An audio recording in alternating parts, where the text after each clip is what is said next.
James. I'm going to go a bit analog, so I'm not going to use PowerPoint. Is that okay? So I'm just going to use flippy charts. How many of you find people fascinating? How many of you find people fascinating? How many find yourselves fascinating? Yeah. Are you a little bit amazed what goes on inside your head at times? Would that be fair?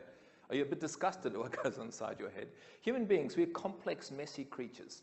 And there's some fascinating dynamics around the way that we as human beings do this thing called living. Statistically, in this room right now, statistically, at least 25% of you will be on some form of antidepressant.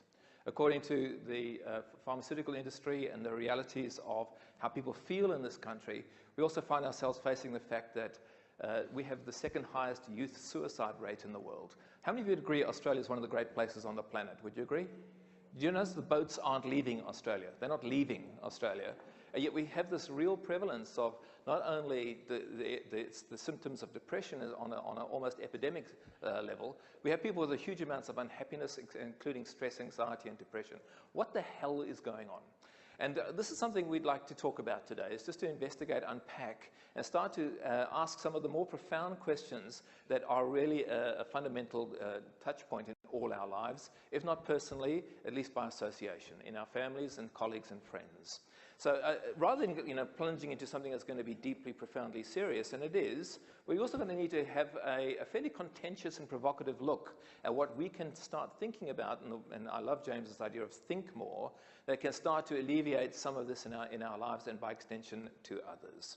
And to play with this, I'm going to ask you this question. There is one quality that you ask almost anybody that they would like to have more of. A quality that they sense in their lives. If I had more of this, I'd be happier. If I had more of this, I'd be more able to achieve the things I want to achieve. If I had more of this, I'd be bolder. I'd be braver. I would take more chances. And this one quality is something that we all aspire to have more. And some of us, of course, have it, but we often have it contextually. And this one quality that I'm referring to, of course, is the quality of confidence. Now, confidence is an interesting human experience. Now, how many of you find yourselves contextually confident? In this situation, I'm really confident, but in that situation, I'm not. Would that be true for you? Yeah? So, for example, where, for most of you, are you most relaxed and confident in your lives? Where would that be for most of us? This is the interactive bit, right? So, that would be at home, okay? How many of you walk into your lounge rooms like this? Hi. Take a seat. Just going to watch some telly. No, we don't, obviously, right? But you'll walk into meetings like this, or you'll meet someone in your organization, or someone sort of senior, and you might find yourself getting into that sort of self-conscious state, almost like you reduce yourself. There's a diminishment that goes on. So how come in that situation I'm confident, and yet in this situation I'm not? And we'll have a narrative. We'll have a whole story around that. Oh, I need to know my content better. I'm lacking experience. And yet some of the most confident people I ever encounter are about this high, about 4- and 5-year-olds. Have you noticed this? I mean, watching a 5-year-old walk into a room is just amazing, because they just walk in, don't they? They're sort of like, hi, none of you walked in there this morning. You don't all go and go, hello, right? No, hi, I'm a very serious, important person. Nice to meet you. So what do you do? Like I care. So you've got all of this going on, right? So what is this thing around confidence? But here's the question. What is confidence? Now, we think about this as a quantifiable amount, as if you've got a reservoir of confidence somewhere in your body, and you'll say things like, oh, I'm losing confidence, like it's leaking out, or I'm feeling full of confidence, right? Or I'd like to have more confidence, as if it is a thing, an entity. But we all know that confidence is nothing more than what? It's a mindset. It's a feeling. So confidence is nothing more than a feeling. How many of you sometimes find in social contexts that you can acquire confidence through chemical inspiration? Ever been in these situations? I just need 3 Chardonnays, then I'm ready. I mean, so you alter your biochemistry, now I can dance, all right? So there's something about this notion of confidence. And it's to do with this notion of feeling, right? So I'm feeling something. Now, a feeling, of course, is just an emotional state. And at every moment of every day, you are in a state of emotion. You're feeling something. So who's responsible for your emotional state? Are you? So you're responsible for your emotional state. If so, then why are you not walking on the cutting edge of bliss on a permanent basis? Why don't you wake up every morning and go, today I will dabble in the shallow end of ecstasy? No, you don't, because you are constantly at the volition or the input of stuff around you, people, places, and things. So what is occurring here in this notion of accessing confidence as a thought form is this idea of being able to access our emotional state and take some mastery over it. And this is really what I'd like to have a chat about. So in the short time that we have, I'm going to, a couple of ideas I want to play with around this notion of feeling. And at the same time, I'm going to be deliberately provocative. I'll say some things that you might take umbrage at. You know, you might go, oh, here we go, bloody South Africans. You know, they're all arrogant dickheads. You know, they don't make me laugh, monkey man. Okay, I understand that. I've been in Australia since 1983, so it's been a while. But every time people hear my accent, they make assumptions. So, by the way, who's got a well-calibrated, very finely tuned internal dickhead index? Who's got one of those? You can meet someone like in 3 seconds, dickhead. It doesn't take long, does it? Oh, tick, tick, tick, bitch. All right, so that's kind of interesting. All right, so let's have a chat about this. Now, I would like to introduce you to a character. Now, this is a metaphor, right? It's a metaphor. This is not a literal representation of anybody here in the room or anybody you may know. It's just a metaphoric construct of how we as human beings function. So, so here we have a character, all right? So, and this person, I don't know, we know what age he is, but let's say he's not as happy as he could be. And there might be reasons for that. We're not sure what they might be. But there's a sense of this guy not feeling at the top of his game. All right. So here he is. Let's say his name is, give me a name. Fred. All right. So here's Fred. Now, Fred is not anorexically challenged. You might have picked that up. All right. Now, so Fred's in a state. Now, this is not about size. It's not about weight or anything. It's how this person feels about himself. Fred's construct around himself as a human being. Now, we all have this metaphorically somewhere in our lives. We're not happy with a certain state. It might be a relationship, it might be your career, it might be some issues in your family, it might be your own health and well-being, it might be your financial status right now, or even your professional status. You'll have a bunch of things that cause you right now to think, this is not as good as it could be. So what we have is a teleological orientation. Teleology is a fancy way of saying goals. All right, so I have a goal that I want to strive for myself. And by the way, who suffers from terminal uniqueness? Do you know people who suffer from terminal uniqueness? I am so special. Well, you know what? We all have exactly the same sort of goals. We have goals around what we want in our lives is to have a career that's worth doing and feel proud of. We want relationships that are loving and supportive, and we generally want to leave a legacy of some values, and more or less around those basic things. And we want to have a life of health and well-being. Right? You've got variations on that, and you can put some scale indicators in terms of how much, etc. But that's essentially the goals. So here's Fred. So he goes goals. Right? So I need to create some goals in my life. So I'm not happy with this. So what I want to do is to create something where I'm feeling a lot happier. So he can see himself in the future, and he is looking a lot better. He's even gone to one of those hair places, and he's done the work. He's got the whole thing happening.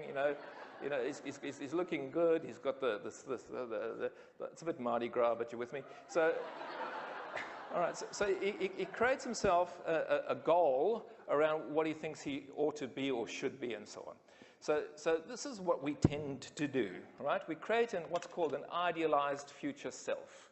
Now, if only we could have this, then I will be happy conversation. So in this idea, so this becomes his goal, all right, this becomes his aspiration, and he'll think about it. He'll create an internal construct, and he'll put all sorts of associations of what this might mean.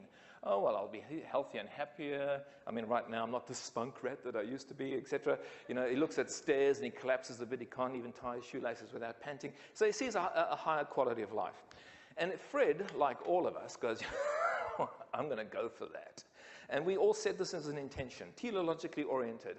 And we start saying, well, I know what to do. You know what Fred does, of course. He joins Fitness First. He buys the alarm clock. He gets the new running shoes. He gets the pedometer, 10,000 steps, even a heart rate monitor. Let's go big. All right. He wakes up at 5:30. He's up and he's ready. And he's off to the gym. He walks. Hello. He gets onto the treadie and then picks up a few weights, and then gets to work. But this lasts for a little bit, correct? It lasts for a while. Might be a week, 2 weeks. Haven't been here. And then slowly what starts to occur is that the energy that he had, the drive that was in place, the aspiration that was being driven there, suddenly starts to lose juice. It starts to fade. All right, and how long does it take before people start to go back to old patterns of behavior? Who's been guilty of this? Right, you all know what I'm talking about. And it might be week 4 when suddenly the alarm clock goes off, and inside the voice in his head goes, you deserve a sleep in. You've done so well until now. And Macca's for breakfast. It's that quick, right? So what happens, right? So what happens? And by the way, here's the deeper question, right? Here is Fred. Who's responsible for Fred's condition? Is he? Right? He obviously has got an energy issue, too much in, not enough out. That might be a bit of a clue, right? But what's the backstory here, right? What has been the conditions that have created and led to this guy being in this state with that aspiration? And all of us in this room, we're not alone. We all have a Fred aspect to ourselves. And you might be thinking, I'm losing confidence because of this. And then he has a narrative that starts to support this. And then he'll start justifying. And before you know it, he can find himself back, just spreading onto the couch, watching television, eating pizza, and going back to old patterns of behavior. We all do it. Now, you'd think that we'd all be the embodiment of perfection and health. I mean, do we have a content problem in our world? I mean, do we know how to be healthy? Go to any bookstore. There was a wonderful book by the CSIRO called The Wellbeing Diet. I don't know if you ever came across it. Bestseller. Absolutely brilliant book. Sold squillions of them. So I had to go and find out what the secret of this book was. So I went into the bookstore, I plucked it out, opened it up, and here's what they had to say. You won't believe this. Eat less and exercise more. I was shocked, right? It's the same crap. Everyone knows what to do. So what on earth is getting in the way? What's impeding and what's restricting? What's causing us to go into positions of decay where we feel our confidence is being diminished? You know those carpenters, they have these, what are they called? Those, they skim the wood thing, like a carpenter plane. You know those? Now, tell me if you had not had this experience. You go to work and your manager says something a bit cutting to you at a meeting. And there goes just another little sliver of your self-esteem. There goes a little bit of your confidence. Someone's a bit rude to you. All right? You put an idea on, it just gets ignored. You send off an email, no reply. All right? How many of you find it? How many of you sit in meetings and going, oh, I better say something. I'm going to bloody say something. And then the voice in your head goes, oh, you better not. It'll be a career-limiting move, right?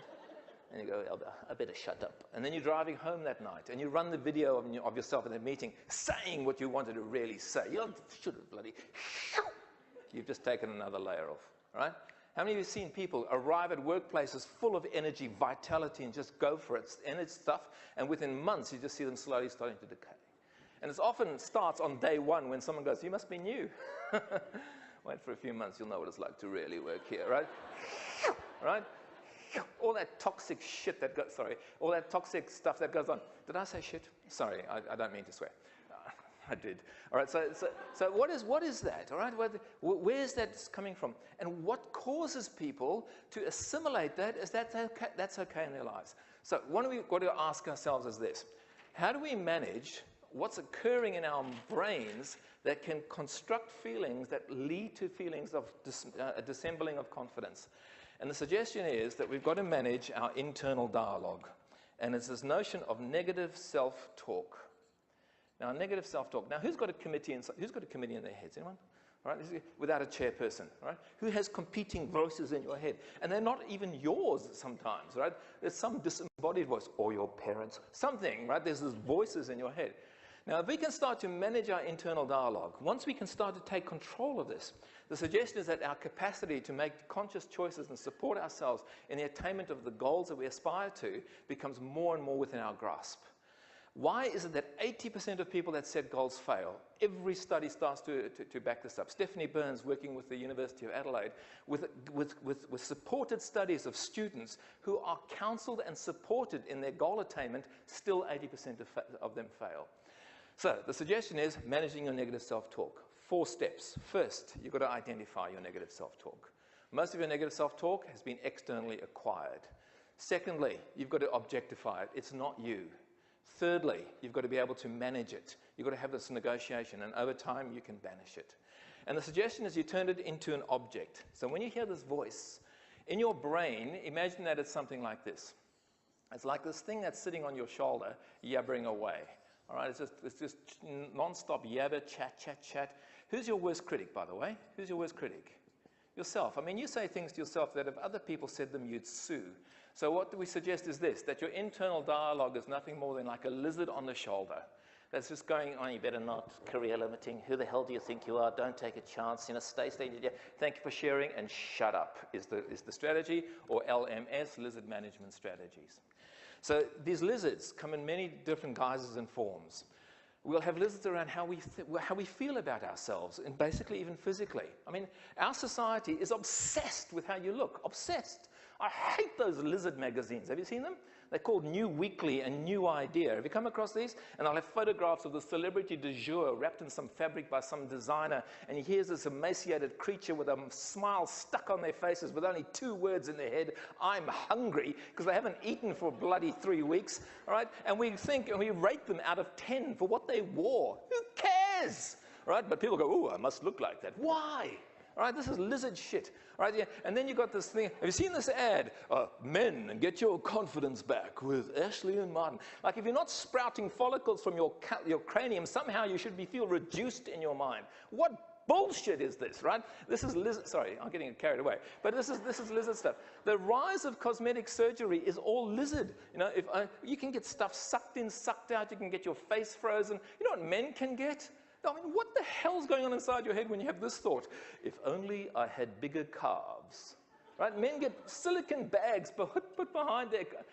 When you walk around with shorts, hello, check these. I mean, well, now I get the late... This is the nonsense of lizard management. We'll have this around our own sense of self in every context of our lives. And the idea here is that lizards have been externally imposed. They've been imposed by parents, by your culture, by your religion, by your socialization, by media, by advertising. And this diminishment here is the greatest insult to yourself and to each other. The passenger liner hits the proverbial iceberg, starts to sink. Who do we save first, traditionally?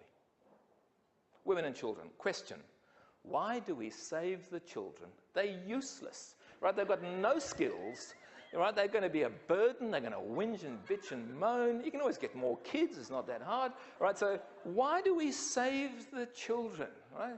Now I know what you're going to say. Oh, they're the future. Well, not yet. I mean, they just flesh-colored digestive systems mostly. Right? So that's what they are. Right? But you know what? We have enduring and utter total love and respect for children.